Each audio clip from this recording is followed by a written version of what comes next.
வியாசர் சொன்னாள் ஒண்ணு புரிஞ்சுக்கணும் பாரதத்துல இருந்து நாள் என்ன நாள் தர்மே மதிர்பவதுவா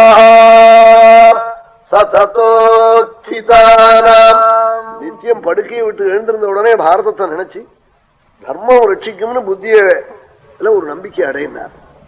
ஏன்னா சஹேகையேவ பரலோக கதசிய பந்து உத்தரும் ஒரு பந்துக்கள் வராம பத்னி புத்திரால் உத்தரம் இல்லாத ஒரு ஊருக்கு போறேன். அந்த ஊருக்கு வேற உத்தரம் வரமாட்டா, தர்மம் தான் வரும். அவன் தான் பந்து உனக்கு. அங்க ஒண்ணும் இல்லையா, தர்மம் இல்லாம அங்க போனேன்னா உதைப்பனங்க. சஹேகையேவ பரலோக கதசிய பந்து நீ பணத்தையோ பத்னியோ குழந்தைகளையோ எத்தனை நீ பாதுகாத்து எத்தனை அன்பை நீ வச்சு அவளும் ஒரு இடத்துல அன்பு வச்சாலும் கட்டாயம் அவளை விட்டு ஒரு நாளைக்கு பிரிஞ்சுதான் ஆகணும். அர்த்தாஸ்திரியஷ்ட நிபுணைரப்பி சேவியமானா நைவாப்தபாவம் உபயாந்தி நச்சஸ்திரத்துவம். அவன் என்னைக்கும் நீ சேர்ந்திருக்க முடியாது பத்னியோடையோ பிள்ளைகளோடையோ பணத்தோடையோ. விட்டுட்டுதான் பரப்பண்ணும். ஒன்னு அவ முன்னாடி ஒண்ணு நீ முன்னாடி பரப்பிட்டு தான் ஆகணும். ஒன்னு சொத்து போயிடும் நீ இருக்கிற போது, அல்லது நீ சொத்தை விட்டுட்டு போயிடுவேன். தர்மம் இருந்தா சொத்து இருக்கும், நீ விட்டுட்டு போடுவான். கடைசியில பிரிஞ்சுதான் ஆகணும். தர்மம் ஒண்ணுதான் கூட கூட வரும். இதை ஞாபகம் வச்சுக்கோன்னாள். சிவவாக்கியனும் சொன்னாள். அவன் தமிழ சித்தரவர் ஆடுநாடு தேடினும் ஆனசேன தேடினும் குடிவாசி தேடினும் குறுக்க வந்து நிற்கணும். யானே சேனே குதிரை ஒட்டகை பதாத்தி எல்லாம் இருக்கு. நீ பரப்பட்டையானா பரலோகத்துக்கு கூட ஏதாவது வருமோன்னாள். எல்லாம் கண்ணாலும் ஜலம் விட்டு இருக்கோம். இன்னும் எது வரும் நாள் ஓடிட்ட பிச்சையும் உகந்து செய்ய தர்மமும் சாடி விட்ட குதிரை போல் தர்மம் வந்து நிற்குமே. தர்மம் வந்து நிற்குமே விட்டாள். அவன் அப்படியே கிழவன் வயசான கிழவன் பிச்சை காப்பம் ஆத்து வாசல்ல நான் உள்ள போய் அரிசி எடுத்துன்னு வர போயிருப்போம். வரேன்னு சொல்லிவிட்டு அவன் காதுல விழாது.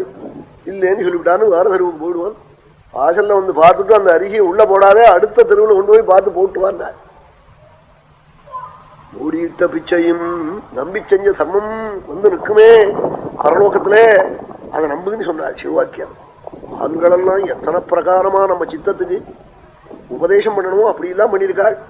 அத்தனை உபதேசத்தையும் ஒருத்தன் வந்து கக்கிவிட்டான்னா மறுபடியும் மனுஷ ஜென்மா இல்லை அவனுக்கு. ஜென்மா வரும் குஷுவா பிறப்பன், திருச்சாளியா பிறப்பன், நண்டுவாக்கலையா பிறப்பன், ஆறா பாரதம் கொண்டு போற சாதுக்கள் கால கடிப்பன். அது மாதிரி ஜென்மா வரும். கட்ட ஜென்மா வரும், துர்ஜென்மா. அது வராம பண்ணிக்கிறதுக்கு உள்ள யோக்கியத்தை உள்ள ஜென்மா இந்த மனுஷ ஜென்மா. இதனால தர்மேமதி பவத்துவ சததோத்திதானாம். இதை புரிஞ்சும்போது சொன்னாள். என்ன பண்ணும் தெரியுமோ, ஒரு தென்னம் பழம் மாதிரி. ஒரு தென்னம்பழம் 10 புறக்கூடிய தொகையில அரைச்சு சாப்பிடாம, அதை தேங்காயை உடைச்சு தொகையில அரைச்சு சாப்பிடாம, ஒன்னேல சாக்கடை ஜலம் வந்து விழற இடத்துல ஒரு குழியை வெட்டி மணலை போட்டு அதை வச்சுவிட்டா அது 5 வருஷத்துல 100கணக்கான தேங்காயை கூட்டும். 1000 தென்னமரம்னு ஒரு தென்னமரம் வந்திருக்கு கோழிக்கோட்டில். பார்த்தேன்னா 1000 ஹைக்கிறது ஒரு தென்னமரம். நான் 1000 கண்ணாலும் பார்த்தேன். ஒரு சின்ன பழத்தை வச்சா 1000 ஹைக்கிறது தென்னமரம். அப்படி பெரிய பெரிய சம்பங்கள்.